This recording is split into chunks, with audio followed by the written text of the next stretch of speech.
Flu اجاب فی الصلاۃ رجلا بلا الہ الا اللہ فہذا کلام مفسد عند ابی حنیفہ ومحمد رحمہم اللہ تعالی وقال ابو یوسف رحمہ اللہ لا یکون مفسدا۔ باب چل رہا ہے ان چیزوں کے بیان میں جو نماز کو فاسد کر دیتی ہیں اور وہ چیزیں جو نماز کے اندر مکروہ ہیں بھائی مکروہ، اور یہ بات پہلے ذکر ہو چکی ہے کہ فقہ کی کتابوں کے اندر جب مکروہ کا لفظ آئے، یکرہ کا لفظ آئے تو اس سے کراہت تحریمی مراد ہوتی ہے۔ کراہت تحریمی یعنی مکروہ تحریمی مراد ہوتا ہے۔ آپ نے پڑھا ہے مکروہ دو قسم پر ہے، ایک مکروہ تحریمی اور ایک مکروہ تنزیہی۔ مکروہ تحریمی وہ ہے جو حرام کے زیادہ قریب ہے، اور مکروہ تنزیہی وہ ہے جو حلال کے زیادہ قریب ہے بھائی۔ تو اب صورت یہ ذکر کر رہے ہیں فَلَوْ أَجَابَ فِي الصَّلَاةِ رَجُلًا بِلَا إِلَٰهَ إِلَّا اللَّهُ فَهَذَا كَلَامٌ مُفْسِدٌ عِندَ أَبِي حَنِيفَةَ وَمُحَمَّدٍ رَحِمَهُمَ اللَّهُ تعالی۔ تو اگر نماز پڑھنے والے نے جواب دیا نماز کے اندر رجلن کسی آدمی کو بلا الہ الا اللہ، لا الہ الا اللہ کے ساتھ اس کو جواب دیا تو فہذا کلام مفسد، تو یہ کلام مفسد ہے، نماز کو فاسد کرنے والا ہے، عند ابی حنیفہ و محمد رحمہم اللہ، طرفین رحمہم اللہ کے نزدیک بھئی یہ کلام نماز کو فاسد کر دے گا۔ وقال ابو یوسف رحمہ اللہ لا یکون مفسدا، اور امام ابو یوسف رحمہ اللہ فرماتے ہیں کہ یہ کلام مفسد صلاۃ نہیں، لا الہ الا اللہ کہنے سے نماز فاسد نہیں ہوگی۔ وَهَذَا الْخِلَافُ فِيمَا إِذَا أَرَادَ بِهِ جَوَابَهُ، اور یہ اختلاف اس صورت میں ہے جب اس لا الہ الا اللہ جس نے کہا وہ جو آدمی نماز میں تھا، جب اس نے ارادہ کیا ہو اس لا الہ الا اللہ کے ساتھ جوابہ اس دوسرے آدمی کو جواب دینے کا۔ بھئی دیکھیے ایک آدمی ہے وہ نماز کے اندر لا الہ الا اللہ کہتا ہے اونچی آواز سے، اور یہ لا الہ الا اللہ کہنے کے ذریعے یا تو وہ دوسرے شخص کو یہ بتلانا چاہتا ہے کہ میں نماز پڑھ رہا ہوں، میں کیا کر رہا ہوں، یعنی اس کو باخبر کرنا چاہتا ہے کسی وجہ سے، مثلا وہ آگے سے گزرنے لگا تو اس نے کیا کیا لا الہ الا اللہ پڑھا یا تسبیح پڑھ لی وغیرہ، تو لا الہ الا اللہ کہتا ہے۔ تو اگر اس کا ارادہ دوسرے کو اطلاع دینا ہے کہ میں نماز میں ہوں تو یاد رکھیے بالاتفاق اس صورت میں نماز فاسد نہیں ہوگی، نماز فاسد نہیں ہوگی بھائی۔ اور اگر وہ اس لا الہ الا اللہ کے ذریعے دوسرے کو جواب دینا چاہتا ہے، مثلا دوسرے نے سوال کیا کیا اللہ کے علاوہ اور کوئی معبود ہے، اور یہ جواب میں کیا کہتا ہے لا الہ الا اللہ، اللہ کے سوا اور کوئی معبود نہیں ہے، تو اگر جواب دینے کا ارادہ کیا ہے تو اس صورت میں طرفین رحمہم اللہ فرماتے ہیں اس کی نماز فاسد ہو جائے گی، جبکہ امام ابو یوسف رحمہ اللہ فرماتے ہیں کہ اس کی نماز فاسد نہیں ہوگی۔ تو یہ اختلاف اس صورت میں ہے جب اس نے اس کے ذریعے جواب دینے کا ارادہ کیا ہو، اگر اطلاع دینے کا ارادہ ہے کہ میں نماز میں ہوں تو پھر بالاتفاق نماز فاسد نہیں۔ یہ معنی ہے وَهَذَا الْخِلَافُ فِيمَا إِذَا أَرَادَ بِهِ جَوَابُهُ، اور یہ اختلاف اس صورت میں جب اس نماز پڑھنے والے نے ارادہ کیا ہو بھی اس لا الہ الا اللہ کے ذریعے جوابہ اس کو جواب دینے کا، تو امام ابو یوسف رحمہ اللہ فرماتے ہیں کہ اس کی نماز فاسد نہیں ہوگی۔ ان کی دلیل یہ ہے جو وہ آگے ذکر کر رہے ہیں، وہ فرماتے ہیں کہ یہ لا الہ الا اللہ یہ اللہ کی ثنا ہے، اللہ کی پاکی، اللہ کی وحدانیت بیان ہو رہی ہے تو یہ ثنا ہے، صیغے کے اعتبار سے یہ اللہ کی ثنا ہے، لہذا اس آدمی نے اگرچہ ارادہ تو جواب دینے کا کیا لیکن اس کے ارادے سے کوئی فرق نہیں پڑے گا، کیونکہ یہ صیغے کے اعتبار سے کیا ہے اللہ کی ثنا، اور نماز تو مشتمل ہی اللہ کی ثنا پر مشتمل ہے، تو لہذا کوئی ایسی چیز نہیں آئی جس سے نماز پر اثر پڑے گا، اللہ کی ثنا آئی، اور نماز میں بھی اللہ کی ثنا ہے، تسبیحات وغیرہ ہی ہوتی ہیں بھائی۔ بات سمجھ میں آئی، دلیل سمجھ میں آئی ان کی؟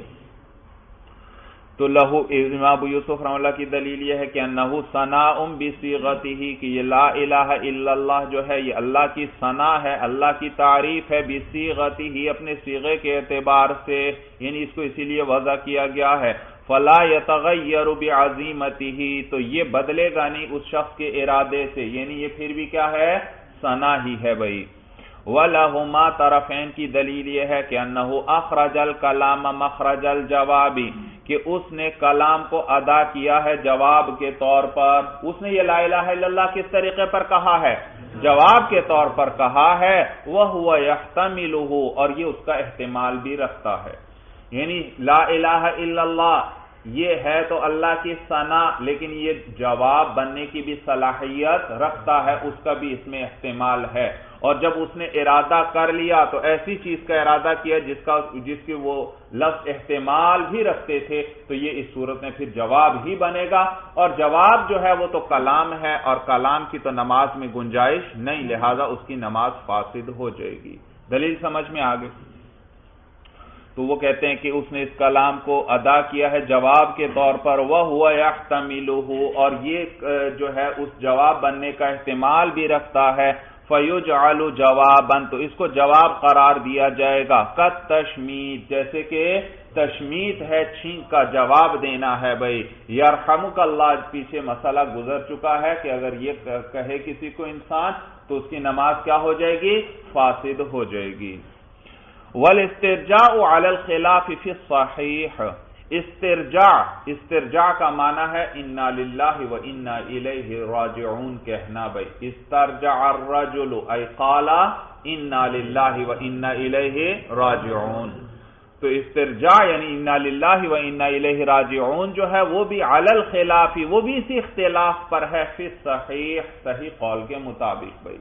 صحیح قول کے مطابق اس میں بھی یہی اختلاف ہے، طرفین کے نزدیک جو ہے اس سے نماز فاسد ہوگی اور جواب کے طور پر، اور امام ابو یوسف رحمہ اللہ کے نزدیک نماز فاسد نہیں ہوگی۔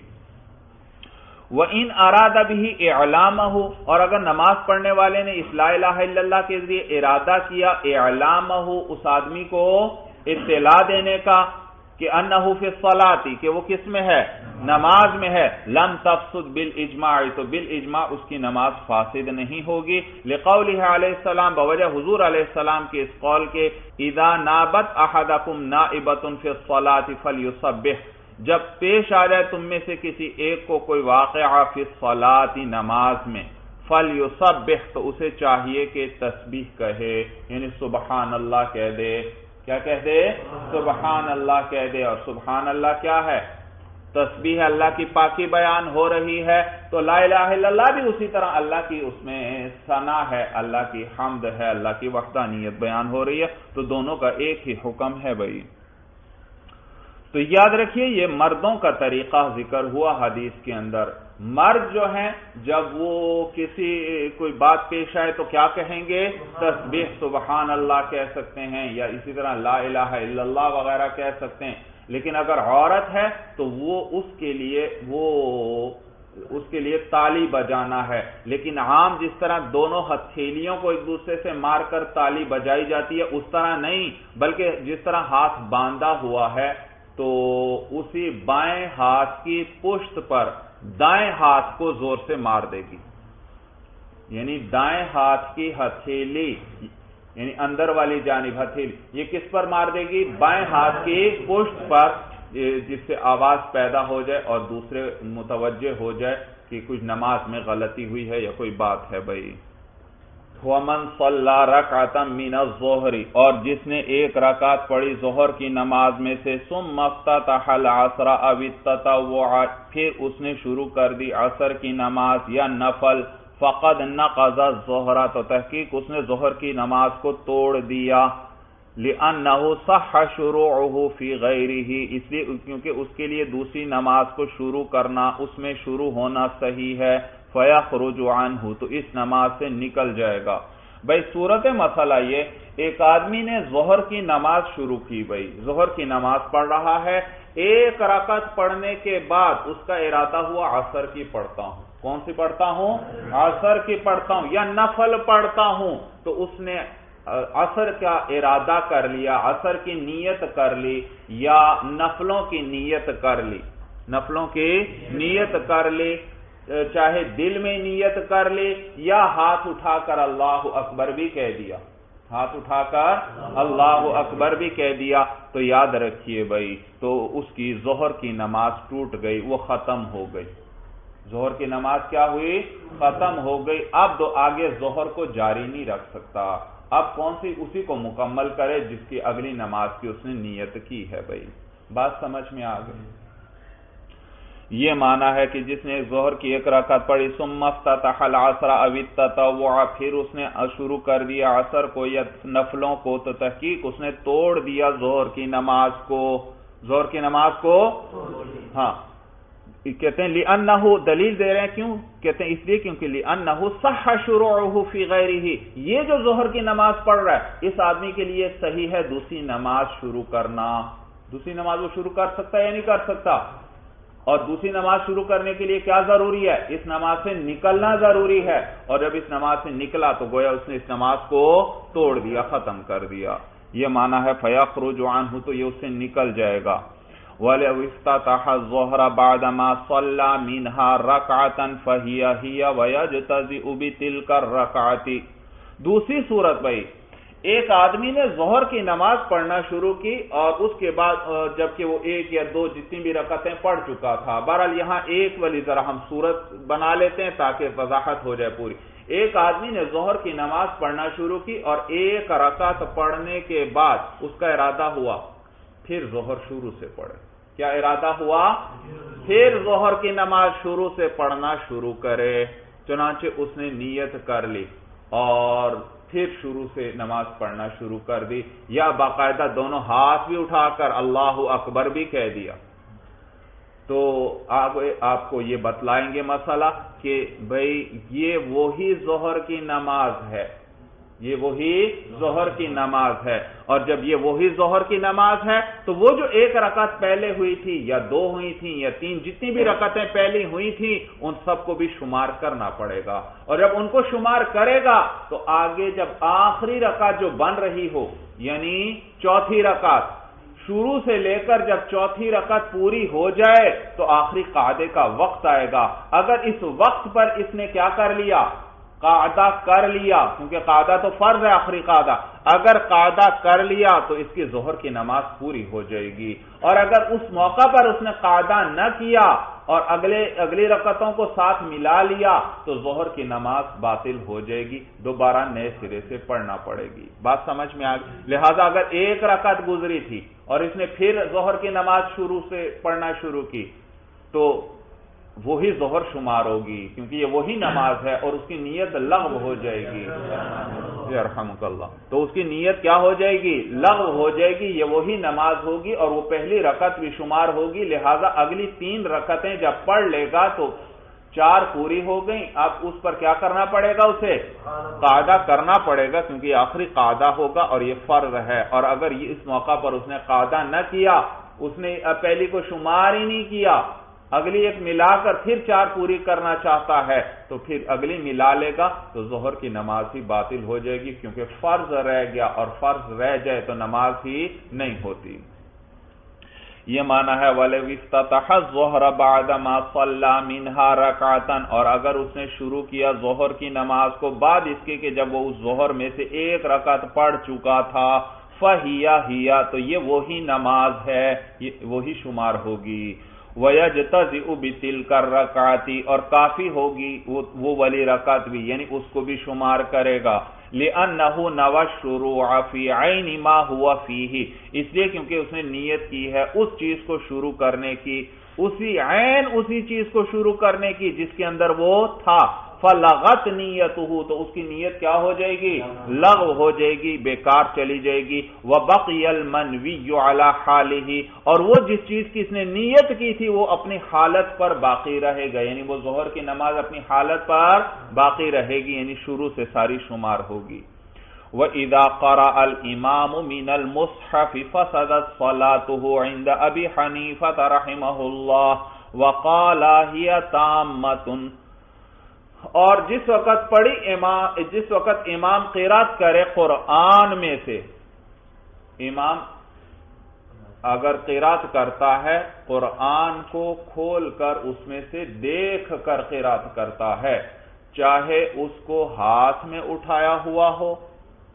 یا اور چاہے سامنے کسی چیز پر رکھا ہوا ہو، تو اس صورت میں اس کی نماز کیا ہو جائے گی؟ فاسد ہو جائے گی، جبکہ یہ امام صاحب کے نظر اور صاحبین فرماتے ہیں اس کی نماز پوری ہو جائے گی۔ تو کہتے ہیں وَإِذَا قَرَأَ الْإِمَامُ، امام کو ویسے ذکر کر دیا، ہر نمازی کا یہی حکم ہے۔ وَإِذَا قَرَأَ الْإِمَامُ مِنَ الْمُصْحَفِ، اور جب امام نے قرات کی قرآن میں سے یعنی دیکھ کر، فَسَدَتْ صَلَاتُهُ، تو اس کی نماز فاسد ہو گئی۔ عند ابی حنیفہ رحمہ اللہ، امام صاحب کے نزدیک، وقال ہی تامۃ، اور صاحبین فرماتے ہیں اس کی نماز پوری ہے، لأنہ عبادۃ ضافت الی عبادۃ، اس لیے کیونکہ یہ ایک عبادت ہے جو مل گئی ہے دوسری عبادت کے ساتھ، کیونکہ قرآن کو دیکھ کر پڑھنا یہ بھی کیا ہے؟ عبادت ہے، بھائی عبادت ہے۔ چنانچہ یہ حاشیے میں آپ کے حدیث دی ہوئی ہے، حضور علیہ السلام فرماتے ہیں کہ اعطوا اعینکم من العبادۃ حظھا، کہ تم اپنی آنکھوں کو بھی عبادت میں سے ان کا حصہ دو۔ قیل، تو کہا گیا وما حظھا من العبادۃ، آنکھوں کا کیا حصہ ہے عبادت میں سے؟ قال النظر فی المصحف، تو حضور علیہ السلام فرمانے لگے قرآن میں دیکھنا، قرآن میں نظر ڈالنا، تو یہ بھی کیا ہے؟ عبادت ہے بھائی یاد۔ تو قرآن کو کھول کر دیکھنا اور دیکھ کر، تو یہ بھی کیا ہے؟ یہ عبادت ہے بھائی، یہ عبادت ہے۔ اور اسی طرح یاد رکھیے بیت اللہ جو ہے، بیت اللہ کی طرف دیکھنا بھی عبادت ہے، بیت اللہ کی طرف دیکھنا بھی عبادت ہے بھائی۔ تو صاحبین فرماتے ہیں کہ یہ نماز پڑھ رہا ہے اور نماز عبادت ہے، اور نماز کے اندر قرآن میں سے دیکھ کر قرات کرتا ہے، تو دیکھ کر قرات کرنا اور اس میں نظر ڈالنا قرآن میں، یہ بھی کیا ہے؟ عبادت۔ تو ایک عبادت کے ساتھ دوسری عبادت مل گئی تو اس سے کوئی خرابی نہیں آئی، نماز اس کی پوری ہو جائے گی۔ الا انہ یکرہ، حال بتا صاحبین فرماتے ہیں کہ یہ مکروہ ہے، یہ کیا ہے؟ مکروہ ہے، لأنہ یشبہ بصنع اہل الکتاب، اس لیے کیونکہ اہل کتاب کے عمل کے مشابہ ہے۔ کس کے مشابہ ہے؟ اہل کتاب کے، یہودی وغیرہ جو ہیں ان کے مشابہ ہے، یہودی عیسائی۔ بھئی یہ قرآن کا اعجاز ہے، قرآن کا کمال ہے کہ یہ اتنی بڑی کتاب ایک 7-8 سال کے بچے کے سینے میں اللہ اس کو ابتدا سے انتہا تک بغیر کسی حرف کے، بغیر کسی نقطے کے، بغیر کسی حرکت کی تبدیلی کے پورے طور پر اللہ اس کے سینے میں محفوظ فرما دیتے ہیں۔ ورنہ دوسری کتابیں جو ہیں، اہل کتاب جو ہیں، وہ ان کو اپنے اذکار وغیرہ، اپنی کتابیں وہ ان کو یاد نہیں ہوتی بھائی، کیونکہ یاد ہو ہی نہیں سکتی یہ کتاب اس طرح کہ پوری کتاب۔ اور قرآن کا کمال یہ ہے کہ یہ لاکھوں سینوں کے اندر محفوظ ہے بھائی، جو اس کو یاد کرنا چاہتا ہے یہ اس کے سینے میں محفوظ ہو جاتا ہے، جو بھی یاد کرنا چاہتا ہے، سمجھ میں آئے؟ تو ان کو یہود اہل کتاب وغیرہ جو ہیں ان کو اپنی کتابیں نہیں یاد، بلکہ اس کا کچھ حصہ بھی ان کو نہیں یاد، چند صفحات بھی نہیں یاد ہوتے بھائی، تو وہ پھر کتاب کھول کر دیکھ کر اس میں سے پڑھتے ہیں بھائی۔ تو لہذا صاحبین بھی فرماتے ہیں اگر کوئی نمازی اس طرح دیکھ کر پڑھتا ہے تو اس کا یہ عمل اہل کتاب کے عمل کے مشابہ ہو گیا، اور ان کے ساتھ مشابہت سے تو ہمیں منع کیا گیا ہے، لہذا اس کا یہ عمل مکروہ ہوگا۔ البتہ بہرحال نماز ہو جائے گی، نماز کیا ہے؟ ہو جائے گی۔ یہ معنی ہے لِأَنَّهُ يُشْبِهُ، اس کو یشبہ پڑھنا، جہاں کہیں بھی عبارت میں یہ مادہ آئے شین با ہا،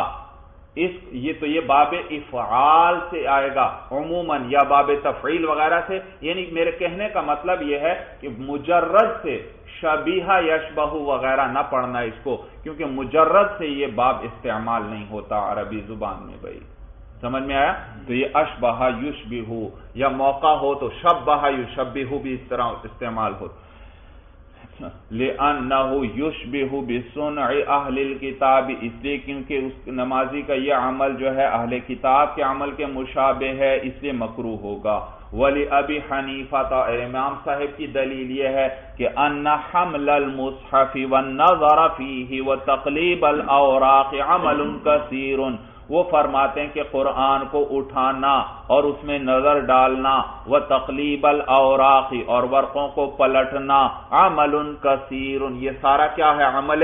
کثیر ہے، اور عمل کثیر سے تو نماز فاسد ہو جاتی ہے، تو اس کی بھی نماز فاسد ہو جائے گی۔ یہ ایک دلیل۔ دوسری دلیل وَلِأَنَّهُ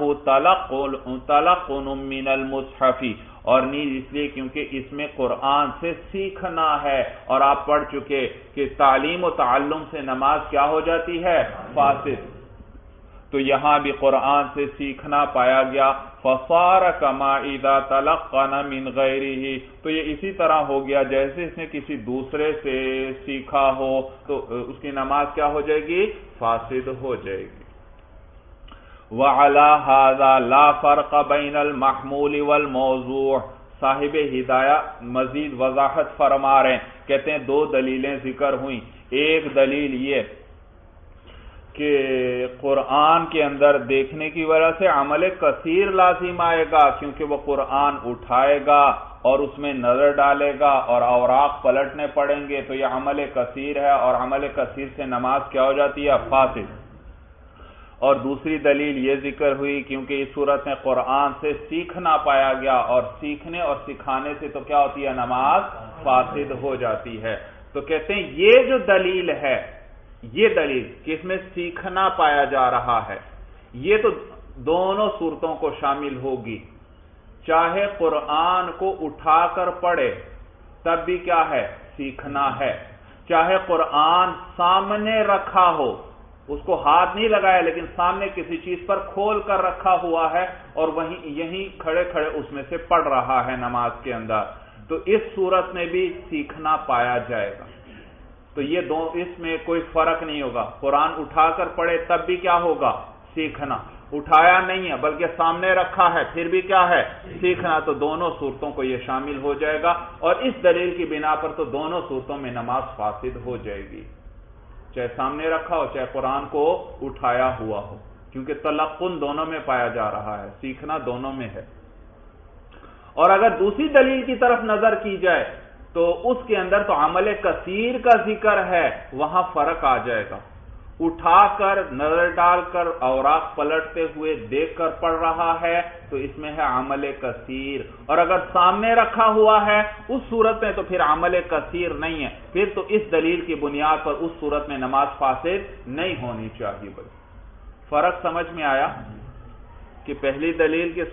دلیل جو ذکر ہوئی عمل کثیر والی، وہ صرف کس صورت میں ہے؟ قرآن اٹھایا ہو تب ہے، قرآن سامنے رکھا ہو تو پھر عمل کثیر نہیں، تو اس میں دونوں صورتوں میں فرق آ جائے گا۔ اور تلقن والی کو دلیل کو اگر دیکھا جائے تو اس میں دونوں صورتوں میں کوئی فرق نہیں، سیکھنا اٹھا کر پڑے گا تب بھی سیکھنا ہے، سامنے رکھا ہو تب بھی سیکھنا ہے۔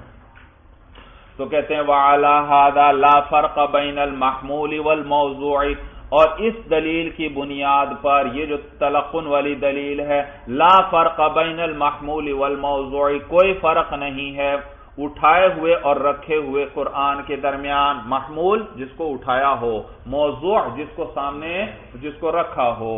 وَعَلَى الْأَوَّلِ يَفْتَرِقَانِ، اور پہلی دلیل کی بنیاد پر یفترقان، یہ دونوں مختلف ہوں گے، جدا ہوں گے۔ کون کون بھائی؟ وہ جو قرآن کو اٹھایا ہوا ہے اور وہ سورت جس میں قرآن کو سامنے رکھا ہوا ہے، دونوں الگ الگ ہوں گے۔ وَلَوْ نَظَرَ إِلَى مَكْتُوبٍ وَفَهِمَهُ فَالصَّحِيحُ أَنَّهُ لَا تَفْسُدُ صَلَاتُهُ بِالْإِجْمَاعِ، اور اگر کسی شخص نے نظر کی، نگاہ کی، اِلَى مَكْتُوبٍ کسی لکھی ہوئی چیز کی طرف، وَفَهِمَهُ اور اس کو سمجھ لیا، کوئی چیز سامنے لکھی ہوئی تھی، قرآن نہیں بھائی کوئی اور چیز ویسے لکھی ہوئی تھی، اور اس نے اس تحریر پر نظر ڈالی اور اس کو سمجھ لیا، وہ اس تحریر اس کو سمجھ میں آ گئی، ہاں البتہ اس نے زبان کو حرکت نہیں دی، زبان نہیں ہلائی، صرف نظر ڈالی اور وہ چیز اس کو سمجھ میں آ گئی، تو فصحیح تو صحیح قول یہ ہے انہ لا تفسد صلاتہ بالاجماع کہ اس کی نماز بالاجماع فاسد نہیں ہوگی.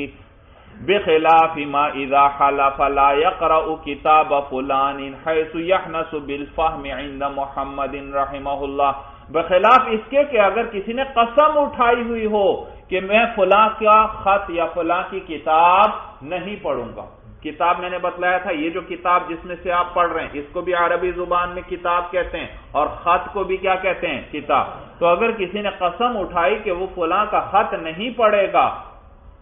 تو وہاں پر اگر وہ اس پر نظر ڈالے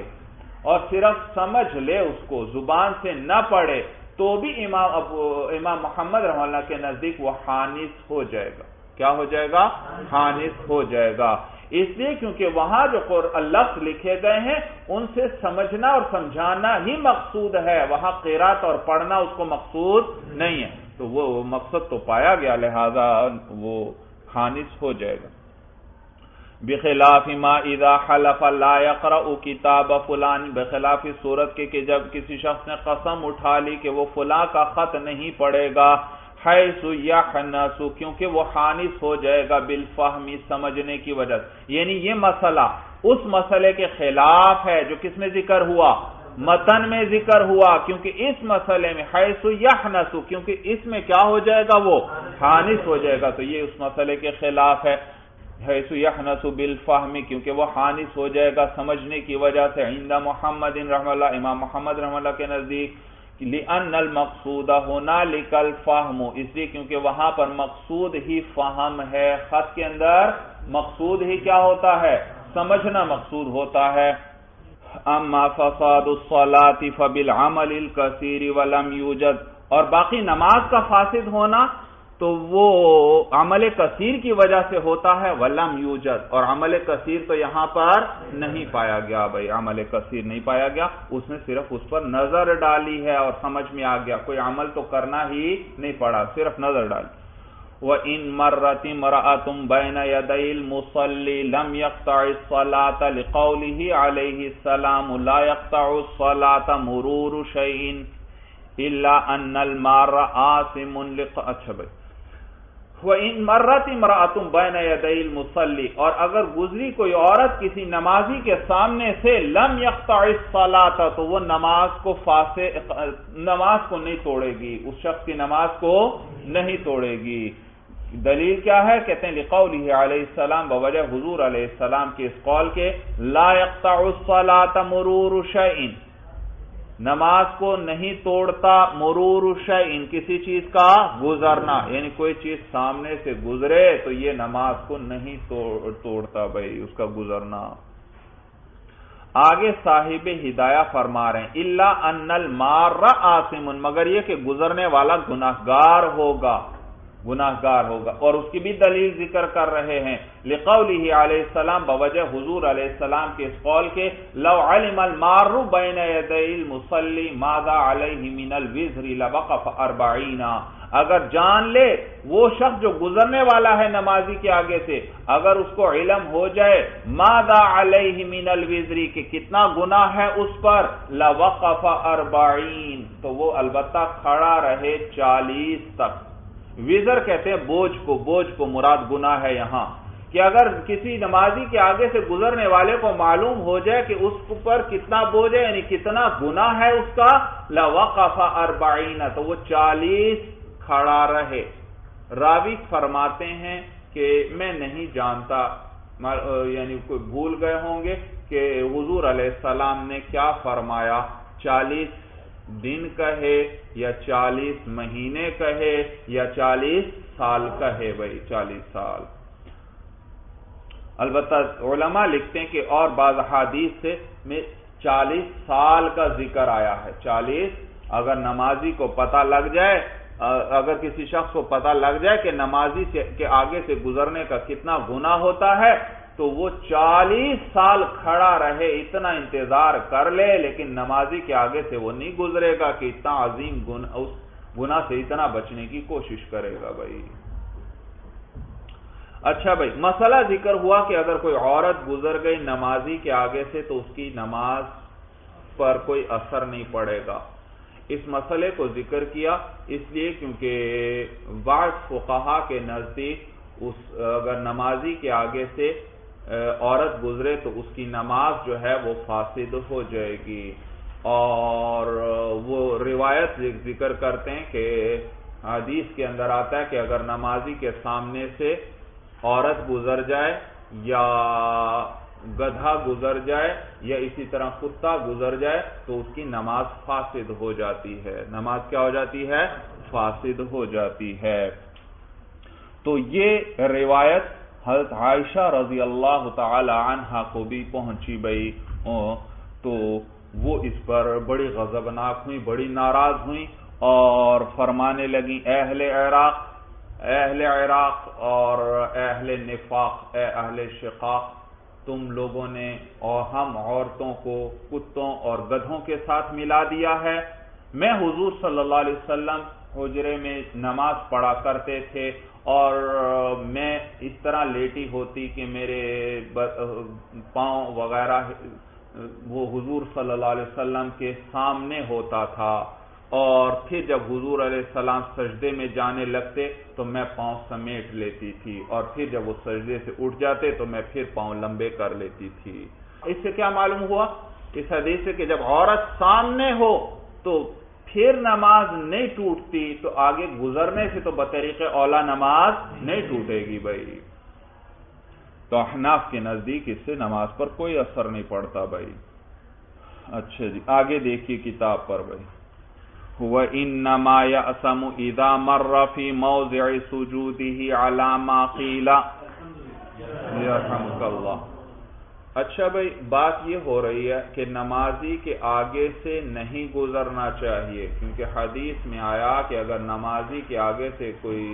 کسی کو پتہ لگ جائے گزرنے والے کو کہ کتنا گناہ ہوتا ہے تو وہ 40 سال تک کھڑا رہے لیکن اس کے آگے سے نہ گزرے۔ اب کس مقام سے گزرے گا تو اس کو کہیں گے یہ نمازی کے آگے سے گزرا ہے، کتنی قریب سے گزرے اور کتنی دور سے گزرنے کی گنجائش ہے وہ ذکر فرما رہے ہیں۔ تو فرماتے ہیں وَإِنَّمَا يَأْثَمُ إِذَا مَرَّ فِي مَوْضِعِ سُجُودِهِ، کہ وہ شخص گناہگار ہوگا گزرنے والا جب وہ گزرے فی موضع سجودہ، اس نمازی کے سجدے کی جگہ سے، اس سجدے کی جگہ کے میں سے گزرے، کس جگہ سے؟ یعنی اس کے اندر سے گزرے، علی ما قیل، بنا پر اس کے جو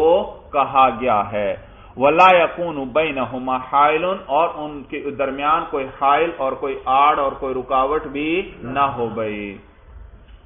وَيُحَاذِي أَعْضَاءَ الْمَارِّ أَعْضَاءَهُ لَوْ كَانَ يُصَلِّي عَلَى الدُّكَّانِ، اور برابر ہو جائیں گزرنے والے کے اعضاء، نمازی کے اعضاء کے، اگر نماز پڑھنے والا نماز پڑھ رہا ہو علی الدکانی، کسی چبوترے پر بھائی، کسی چبوترے یعنی اونچی جگہ پر۔ ایک آدمی ہے وہ ذرا اونچی جگہ پر نماز پڑھ رہا ہے، تو یعنی یوں سمجھیں سر کے برابر اونچی جگہ ہے، تو اب وہ جو سامنے نیچی جگہ ہے وہاں سے کوئی گزرتا ہے تو اس کو گزرنے والا نہیں کہا جائے گا، اس لیے کیونکہ اس کے اعضاء نمازی کے اعضاء کے مقابل نہیں آئے، نماز پڑھنے والا تو اس کے سر سے بھی اونچا ہے۔ ہاں اگر 2-3 فٹ صرف اونچی جگہ تھی جس پر وہ نماز پڑھ رہا ہے اور سامنے جو گزرنے والی جگہ ہے وہ 2-3 فٹ اس نماز کی جگہ سے نیچے ہے، اب جب گزرے گا تو اعضاء اس کے مقابل آئیں گے یا نہیں آئیں گے؟ اعضاء اس کے مقابل آئیں گے، نمازی کے اعضاء، گزرنے والے کے اعضاء نمازی کے اعضاء کے سامنے آئیں گے، مقابل آئیں گے، تو پھر اس صورت میں گناہگار ہوگا بھائی، گناہگار۔ اور یاد رکھیے یہ جو ذکر کیا یہ صحرا میں یا ایسی جگہ جہاں کوئی رکاوٹ نہیں، کھلی جگہ ہے، اس سے بارے میں یہ مسئلہ ذکر ہوا کہ کتنی جگہ سے وہ گزرے تو گناہگار ہوگا، سجدے کی جگہ کے اندر سے۔ بعضوں نے کہا کہ نہیں، سجدے کی جگہ پر اگر نمازی کی نظر ہو اور پھر جہاں تک اس کی نظر پہنچ رہی ہو، بھائی جب انسان ایک چیز پر نظر ڈالتا ہے تو نظر صرف وہی چیز نظر آتی ہے یا اس کے ارد گرد کی بھی کچھ چیزیں نظر آتی رہتی ہیں؟ ہاں، آپ ایک سیدھا مثلا آپ گھڑی کو مثلا سامنے دیکھ رہے ہیں تو پھر بھی گھڑی کے اس دائیں بائیں چیزیں بھی آپ کو نظر. تو اسی طرح جب نماز پڑھنے والا نماز میں سجدے کی جگہ پر نظر رکھے گا تو کچھ تھوڑی سی آگے کی چیزیں بھی اس کو نظر آئیں گی. تو یہ جہاں تک اس کی نظر جا رہی ہے، نگاہیں ہیں کس جگہ پر؟ سجدے کی جگہ پر. اسی حالت میں جہاں تک کچھ دکھائی دے رہا ہے اس جگہ میں سے کوئی گزرے تو گناہگار ہوگا، اس کے آگے سے گزرے تو گناہگار نہیں ہوگا. بھائی گناہگار نہیں ہوگا. تو بعضوں نے اس کی مقدار 2 صفیں بیان کی، بعضوں نے 3 صفوں تک بیان کی، لیکن یہ صحرا کا حکم ہے. اور مسجد کے اندر کتنی آگے سے گزرنے والا گناہگار ہوگا اور کون گناہگار نہیں؟ تو اس میں بعضوں نے لکھا کہ مسجد میں تو نمازی سے لے کر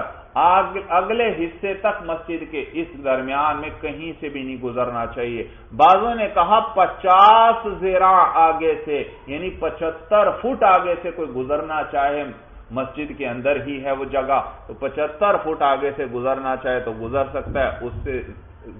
درمیان سے قریب سے درمیان میں سے نہیں گزر سکتا. تو اس مسئلے میں خصوصاً بڑی احتیاط کرنی چاہیے بھائی، خصوصاً بڑی احتیاط. وَيَنبَغِي لِمَنْ يُصَلِّي فِي الصَّحْرَاءِ أَنْ يَتَّخِذَ أَمَامَهُ سُتْرَةً،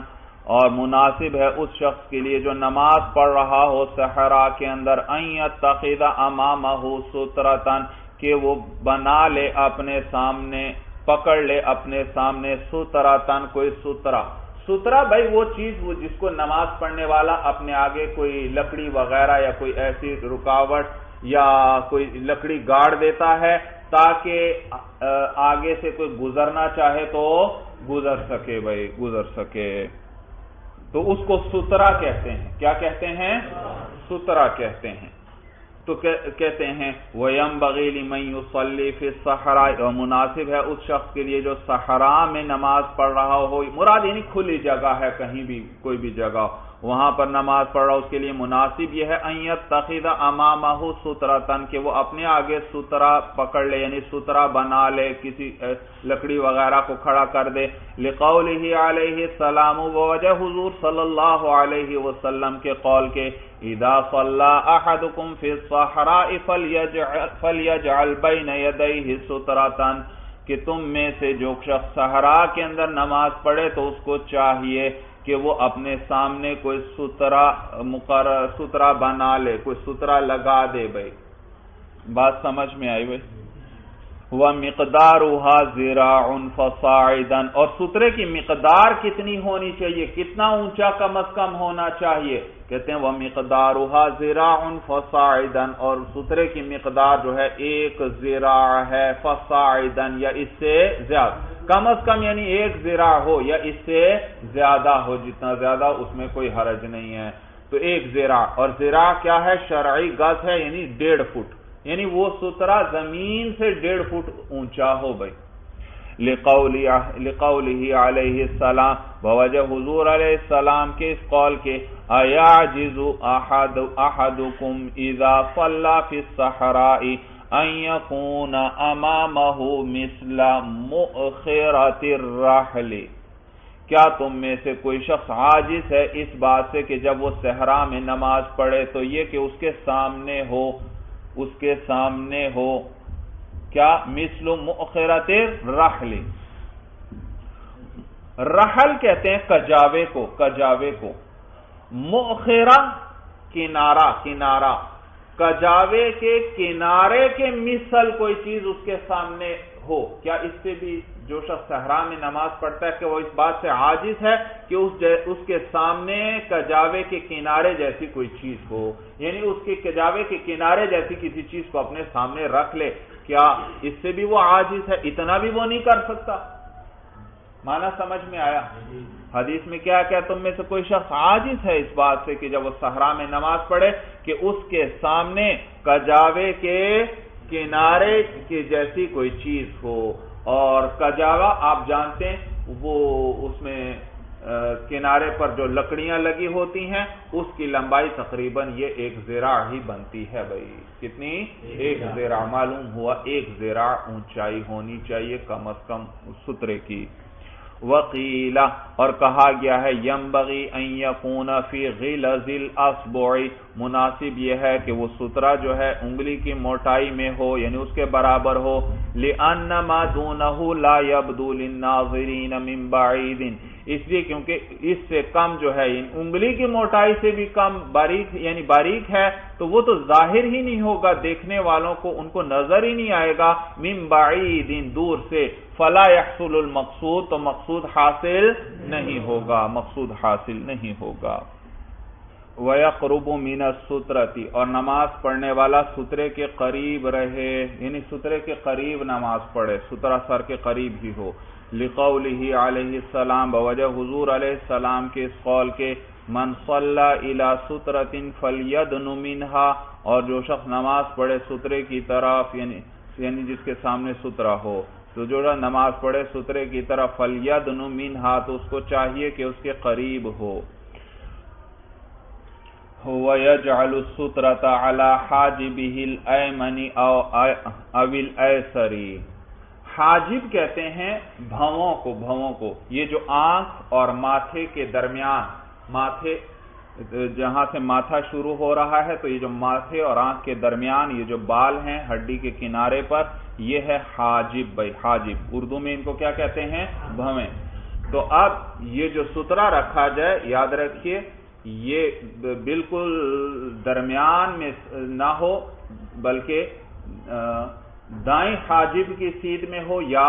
بائیں حاجب کی سیدھ میں ہونا چاہیے یہ معنی ہے وَيَجْعَلُ السُّتْرَةَ عَلَى حَاجِبِهِ الْأَيْمَنِ أَوْ الْأَيْسَرِ اور کر دے سترے کو اپنی دائیں حاجب پر یا بائیں حاجب پر یعنی اس کی سیدھ میں رکھے بِهِ وَرَدَ الْأَثَرُ اسی کے ساتھ اثر یعنی حدیث وارد ہوئی ہے وَلَا بَأْسَ بِتَرْكِ السُّتْرَةِ اِذَا أَمِنَ الْمُرُورَ وَلَمْ يُوَاجِهِ الطَّرِيقَ اور کوئی حرج نہیں ہے سترے کو ترک کر دینے میں یعنی سترہ رکھنا ضروری نہیں ہے سترہ نہ رکھنا چاہے اس کو چھوڑ دے یہ بھی کر سکتا ہے کب اذا امن المرور جب یہ شخص مامون ہو گزرنے سے یعنی وہاں سے کسی کے گزرنے کا احتمال نہیں ہے وَلَمْ يُوَاجِهِ الطَّرِيقَ اور یہ راستے کے سامنے بھی نہیں ہے ہاں راستے کے سامنے ہے یا وہاں سے کوئی شخص گزر سکتا ہے تو پھر سترہ رکھنا چاہیے ورنہ ویسے سترہ چھوڑ بھی دے کوئی حرج نہیں وَسُتْرَةُ الْإِمَامِ سُتْرَةٌ لِلْقَوْمِ اور امام کا جو سترہ ہے وہ لوگوں کا بھی یعنی جو مقتدی ہیں ان کا بھی سترہ ہے لِأَنَّهُ عَلَيْهِ السَّلَامُ صَلَّى بِبَطْحَاءِ مَكَّةَ إِلَىٰ عَنْزَةٍ وَلَمْ يَكُنْ لِلْقَوْمِ سُتْرَةٌ اس لیے کیونکہ حضور صلی اللہ علیہ وسلم نے نماز پڑھائی کس میں بِبَطْحَاءِ مَكَّةَ اس میں نماز پڑھی بِبَطْحَاءِ مَكَّةَ بطحا کہتے ہیں وادی کو مکہ کی وادی میں إِلَىٰ عَنْزَةٍ ایک عنزہ کہتے ہیں وہ لکڑی جس کے کنارے پر کوئی نوکدار چیز لگی ہوئی ہو جیسا نیزے میں ہوتا ہے نیزے کے کنارے پر کیا لگی ہوتی ہے نوکدار چیز لگی ہوتی ہے کوئی نوکدار لوہا وغیرہ اس جیسی چیز لگی ہوتی ہے تو بہرحال یہ نیزہ نہیں مراد بلکہ عام لکڑی جس کے کنارے پر کیا ہو کوئی نوکدار چیز لگا دی جائے تو حضور علیہ السلام نے مکہ کی وادی میں ایک نوکدار لکڑی کی طرف رخ کر کے نماز پڑھی یعنی وہ حضور صلی اللہ علیہ وسلم کے سامنے تھا وَلَمْ يَكُنْ لِلْقَوْمِ سُتْرَةٌ اور باقی لوگوں کے لیے سترہ نہیں تو باقی لوگوں کے لیے سترہ نہیں تھا صرف حضور صلی اللہ علیہ وسلم جو امامت فرما رہے تھے آپ کے سامنے سترہ تھا اس سے معلوم ہوا کہ امام کا سترہ سب لوگوں کے لیے سب مقتدیوں کے لیے بھی سترہ ہے بھائی تو سامنے سے کوئی آدمی گزرنا چاہے اس سترے کے آگے سے تو گزر سکتا ہے اب دیکھیے بے شک کئی نمازیوں کے سامنے سے گزر رہا ہے سترہ صرف کس کے سامنے ہے امام کے سامنے کوئی حرج نہیں بھائی طریقہ ہی یہی ہے بے فکر ہو کر انسان گزر جائے کیونکہ سرور کونین صلی اللہ علیہ وسلم نے ایسا ہی کیا ہے کہ آپ کے سامنے صرف سترہ تھا باقیوں کے سامنے سترہ نہیں تھا وَيُعْتَبَرُ الْغَرْضُ دُونَ الْإِلْقَاءِ، غرض کا معنی ہے گاڑ دینا، اور اس سترے کا زمین میں گاڑ دینا، اس کا یہ معتبر ہے، اس کا اعتبار کیا جائے گا، دون الالقاء والخط، نہ کہ اس کو زمین پر ڈال دینا، والخط یا اور خط کھینچنا یعنی زمین پر لکیر کھینچ دینا۔ بعض فقہا فرماتے ہیں جیسے امام شافعی رحمہ اللہ وغیرہ کہ اگر اور کوئی چیز نہ ہو تو پھر کیا کر دے، اپنے سامنے ایک لکیر کھینچ دے زمین پر، یعنی آگے کی طرف